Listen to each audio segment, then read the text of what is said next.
one step at a time, one step at a time.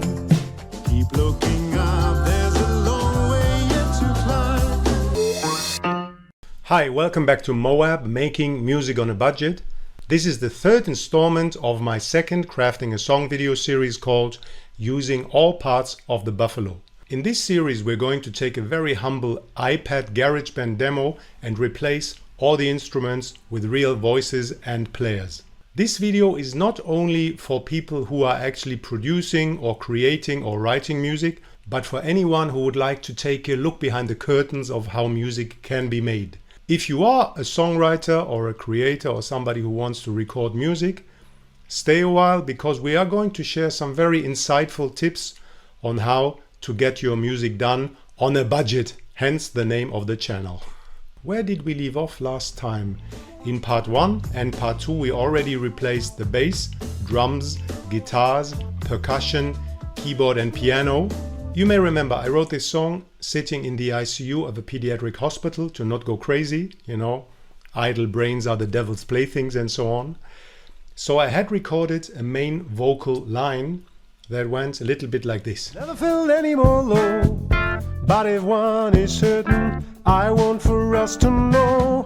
Hearts may run on empty with all the things we've seen. Of course, it's all very rough. As one typical part of pop music and rock music, very often if you go from the verse into the bridge or maybe from the chorus back into the verse, there will be some kind of hook. Let me play you an example from one of my songs. Look at me.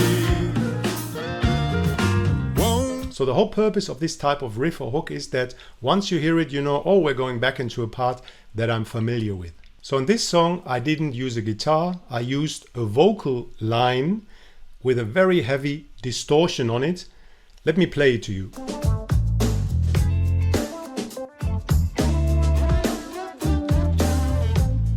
So throughout the song, we're going to be hearing this many times. And a lot of people I talk to really remember this part of the song. And they say, yeah, I remember the song with a na na na na na na na. You might know if you have watched any of my other videos that I had been taking a very long break from making music of around 20 years. So since I came back to recording and producing and writing, I really tried to do it on a budget and in as little time as possible. So I usually sing two voices that are lower and maybe one that is higher. I'm not steeped in any musical theory, so I just go by feeling, but very often it might sound a little bit like this. Will I hear you scream, baby? Or like this. Moon, moon, moon, moon, moon, moon, moon. In this case, I wanted to produce the song in a fashion that would be considered pop music maybe in the 80s or the 90s. So I said, okay, let's just challenge myself and try to use background vocals from other people. So I looked online once more on the online Gig Musicians portal that I'm always using, and I found a very interesting crew out of Nigeria. You know, I like their demos and I like their songs.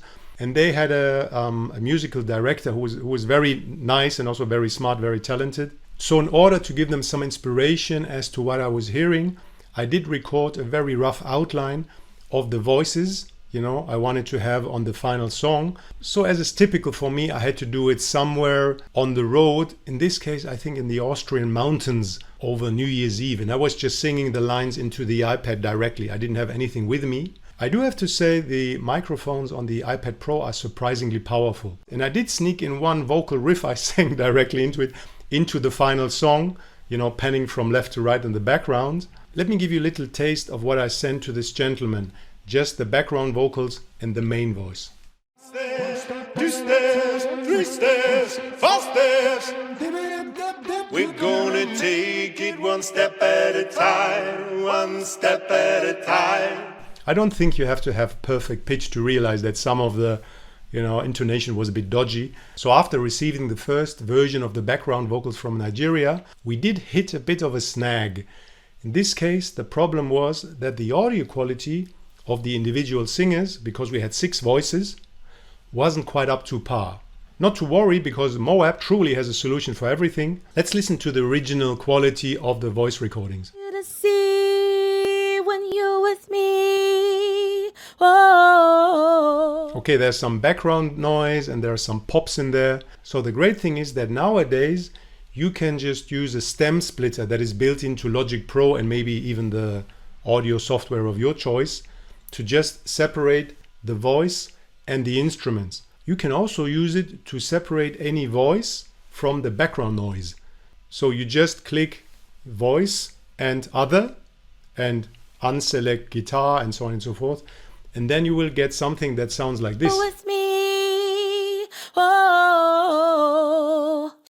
At the time of this recording, I think there's even a new version of Logic Pro with an updated stem splitter. There was another minor problem we ran into, which is that as we weren't recording in the same room, I think in some parts of the song, the background choirs are actually singing different lyrics than me. It's very minor and even I can't hear it anymore because you can just fix it in the mix.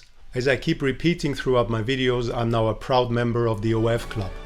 The good thing about this is that I have a certain experience level which helps me to make my life easier.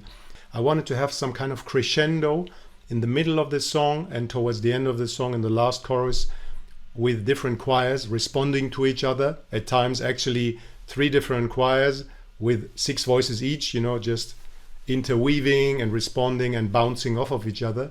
So I shared a clip of Bach's Jesu meine Freude, because at least for me this is the most magical and musically refined version of arranging choirs.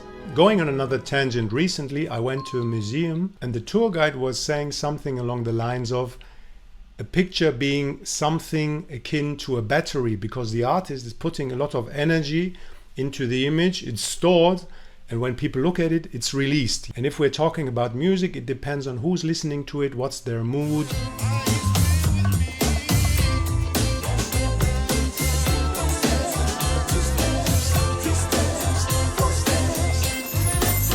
We're going to take it one step at a time, one step at a time. Keep looking up. So at least for me, I think it works because it keeps your ear busy, you know, even though it's repeating things you already know, without overwhelming you with too many, you know, ideas and new lines and instruments, which was a thing I'm prone to if I give myself free rein when it comes to arranging. I think this brings us to the end of MOAB, crafting a song using all parts of the buffalo, one step at a time. Using all parts of the buffalo might mean, well, receiving some audio material that is a bit tricky to work with, but rather than asking them to re-record it, just using a stem splitter to make it work somehow. That's the beauty of MOAB. Okay, I'm going to see you next time for the 4th and final video of this series. We're going to put everything together. We're also going to talk about the making of the video, which has proven to be quite successful on YouTube, which makes me very proud because I just started this channel around 4 months ago. So see you next time when we're going to make some more music on a budget. MOAB.